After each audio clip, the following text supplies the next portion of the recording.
Hey guys, subscribe for daily content. And if you're shopping for gear, make sure you check out the description for the newest items at some of the very best online retailers. There's also links for some of the items that I personally recommend. Thanks!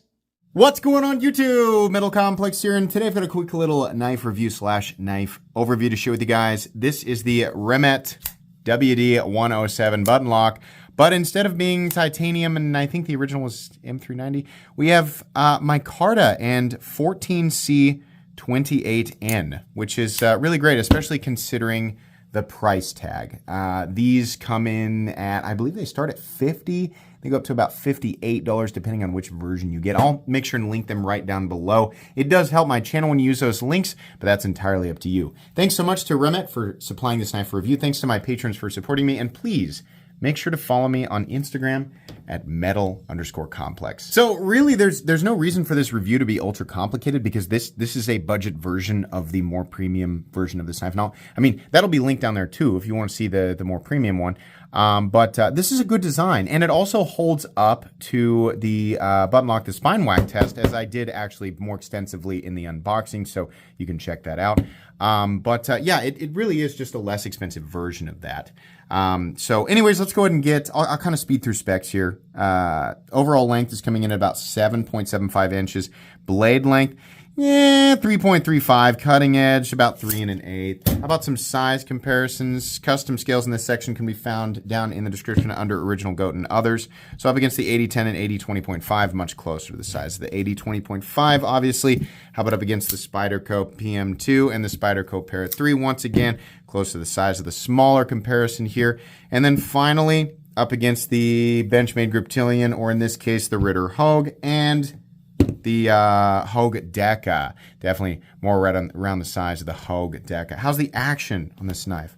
Very good. It does exactly what you'd expect it to do. Pushing down super hard on the button does not create a drag or pinch situation, which is something that bothers me with some button locks. If you don't push them down hard enough, they don't move. If you push them down too hard, they get kind of stuck, leaving you with this sort of optimal middle ground that you need to figure out and hit with the knife. With this knife, you simply push the button and the blade drops, as they all should be. We should not be screwing around with anything in between. That's nice. Something else I really like about this knife is that we have a knurled rectangular button. There's no tactical advantage to that. It's just different.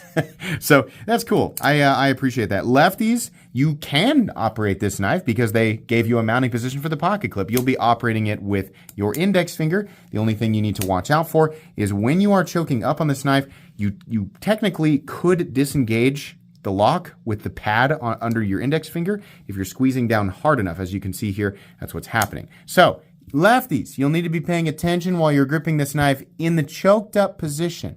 The standard hammer grip position, not in the choil. You don't need to worry about it because you're not on top of the button. Right-handed people, you just need to make sure your index finger is not on top of the button, which it does not normally come in contact with while you're choked up, so you're going to have a fine experience. Runs on bearings, there's a little tiny bit of stick here.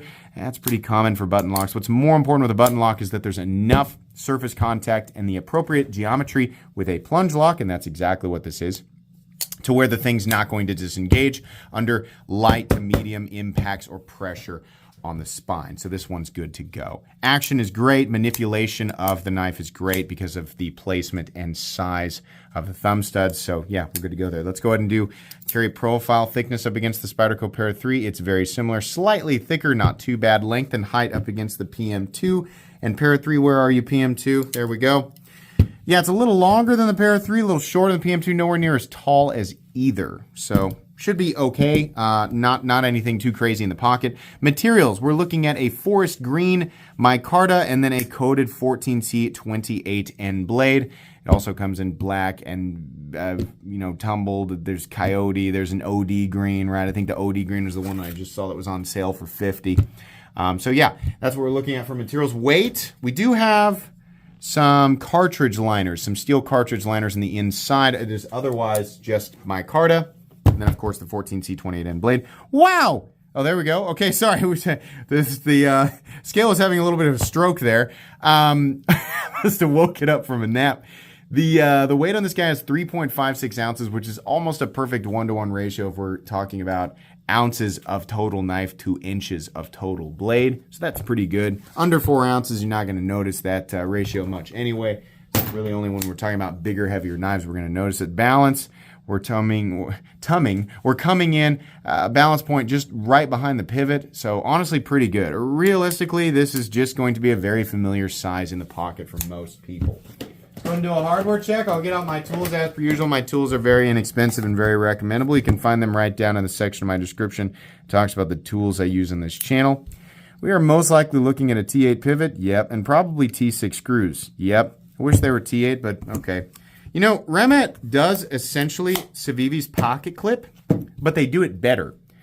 This, I mean, tell me I'm wrong. This is Civivi's clip with the horse face shaved off the end of it. The Loch Ness Monster bill. This is everything that I want Civivi's clip to be. It's the same thing, but they don't have a big, just freaking water slide off the end of it. So yeah, that would be great, Civivi, but Remette's doing your clip, but better. So that's nice. And it's like I said, it's mountable on either side. So that's really nice. We did wait. We did not measure the blade stock thickness. Go ahead and do that here real quick. Are we dead? Nope, we're not dead. We're still alive. All of my equipment is just having a hard time today. 118 thousandths. So not a super thick blade. Okay. Meat and potatoes time. Guys, there's not really a whole lot to go over here. This is a good looking knife. It's almost like, it's like a button lock. It's like a Chinese button lock version of the 940 in a lot of ways. It's just got a little bit of a different shape, but the blade shape reminds me of that a lot. It's got a nice choke up spot right back here. It's fine. Handle scales are a little bit blocky because we're not contoured, but they are chamfered down at the edges to kind of alleviate that a little bit. The thumb stud is it's a bit in the cutting path, about 1/4 inch, right? So if you're cutting straight down, choked up, you're going to run into it. If you're cutting at an angle, not so much. Something to just, take note of. The button probably could have been moved up just a little bit. They could have carved this area out and it would have been just fine. But for some reason, they wanted it back here, slightly in the cutting path. Not really that big of a deal. Realistically, it's okay. All the way around though, I mean, this is just like another great example of a good, lightweight, compact EDC that's still essentially a full-size knife. 14T28N, that's about, if you're new, that's about the best ingot composition that you could want on a pocket knife that's in this territory in terms of pricing. 14T28N is very, very balanced, which means you get a good combination of corrosion resistance, edge retention, toughness, and ease of sharpening, which is very, very important. This is something that's very easy to, just buying a leather strap and some compound, that's for the most part, that's all you're gonna need unless you're super rough on your blades over years and years, right? Most of the time, you're not dedicating a pocket knife to something like, cutting shingles, so you're not gonna need to reprofile your pocket knife that often. 14T28N I found is just excellent. A strop and compound, you're good to go, especially when it's just a continuous edge with some slight curvature and not a tanto, not two separate edges. It's just really a friendly steel, and it's a knife steel that beginners, newcomers, and veterans alike all just kind of prefer on a daily user blade. So that's great. We also have a very utilitarian blade profile, nice wedge here, flat that carries out maybe 50% the length of the blade.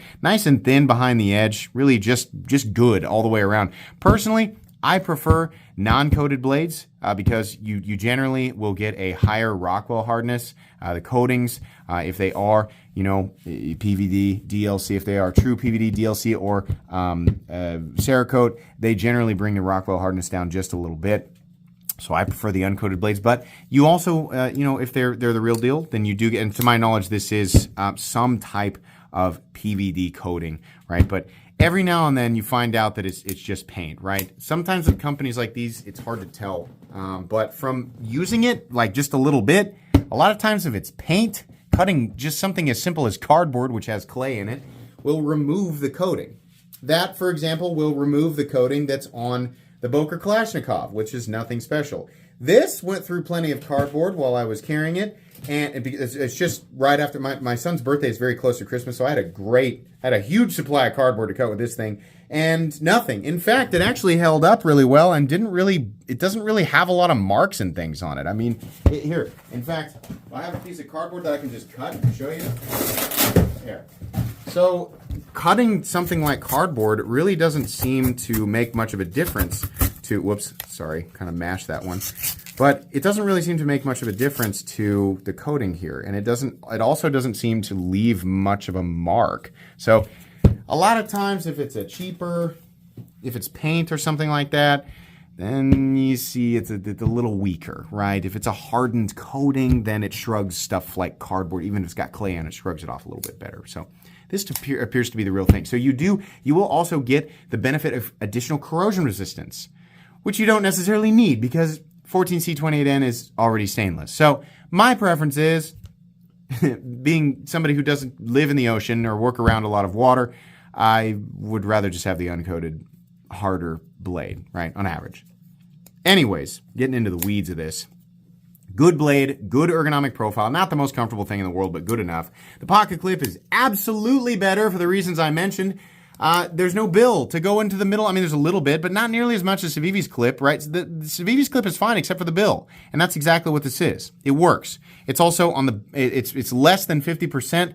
That's the cutoff point. Pocket clips that are over 50% the length of the handle in my book is poo-poo town. Don't do that. Absolutely terrible. I don't know why companies do that. This is just barely there. It's about like 48%, but it's back there. The reason is because, especially with a knife that has a choke up position, the bill of the clip doesn't end up in the middle of your hand, which is very, very uncomfortable. So this is fine. Deep carry, has a little lanyard slot. That's great. We have a backspacer. This is kind of an ugly way to do this because it's just the same color as the mic. I really wish that they had done like a black micarta backspacer, but instead we have this same color backspacer, whatever, not a big deal. I do like the forest green though. I think that's a nice color. We have a stop pin that's located in its traditional spot. We have shouldering, knife runs on bearings. Absolutely no blade play up, down, left, or right. Slight hint of button stick, not that big of a deal. It'll probably go away over time. No pivot lash, very consistent in here. And with the plunge lock acting as the detent, pretty good, not bad at all. We also have perfect centering with absolutely no detent lash. You usually get a little bit of detent lash on a plunge lock that is acting as the detent instead of like a detent ball on liner lock. But no, nothing there. This is a really good budget button lock. I mean, it's just a good knife. It's not going to be the most unique thing in the whole world. There's other knives out there that are similar. But this is good. If you like how this looks, right? Remette is making a good knife right now. Especially, I mean, even if it's not on sale and you find it for $58, hey, that's fine. It's not necessarily the most common thing ever to find 14C28N this far under $70, right? We see it periodically. To my knowledge, they're heat treating it correctly, so that's great. This knife coming in between $50 and $58, at least at the time of this upload, I think is more than fair. I'm going to put this on my cheap knives I like playlist, and I'm also going to put it on my most recommended knives playlist. I think this is really great, and honestly, I don't know that Remette is doing the best job with M390, like the hardness. It's not my favorite hardness range. I think they're hitting it a little bit low, which is why I was not ultra enthusiastic about the premium one. But I think they did this one just fine. I think this is an excellent value. So if you like this, highly recommendable. Pick it up. Like I said, this knife and all the different variations it comes in will be linked down in the description.